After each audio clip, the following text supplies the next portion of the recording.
पुण्यातील सह्याद्री रुग्णालयात झालेल्या यकृत प्रत्यारोपण शस्त्रक्रियेनंतर मृत्यू झालेल्या दाम्पत्य प्रकरणावरून आरोग्य विभाग आणि रुग्णालय प्रशासन यांच्या जबाबदारी निश्चित करण्यात दुर्लक्ष सुरू आहे.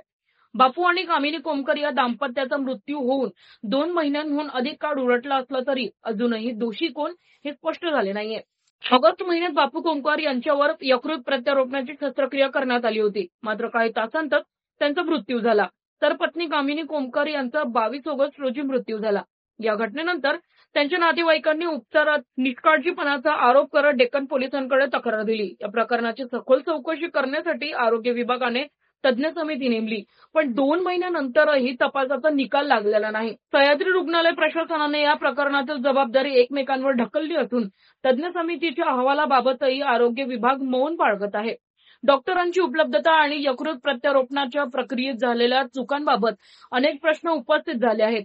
सूत्रांच्या मिळालेल्या माहितीनुसार संबंधित समितीने रुग्णालयात भेट देऊन तपास केला असून अहवाल लवकरच राज्य आयोग विभागाकडे सुपूर्द होणार आहे. दरम्यान कोमकर दाम्पत्याच्या नातेवाईकांनी तपासात झालेल्या विलंबाबाबत तीव्र नाराजी व्यक्त केली आहे. त्यांचा सवाल आहे की जर यकृत प्रत्यारोपण तज्ञच उपलब्ध नसतील तर अशी शस्त्रक्रिया करण्याचा अधिकार रुग्णालयाला दिला कसा? या घटनेमुळे राज्यातील खासगी रुग्णालयांच्या वैद्यकीय जबाबदारीबाबत गंभीर प्रश्नचिन्ह निर्माण झाले आहेत. तर अशाच महत्त्वाच्या अपडेट्स पाहण्यासाठी फॉलो करा न्यूज डॉट्स आणि क्राईम डॉट्सला. धन्यवाद.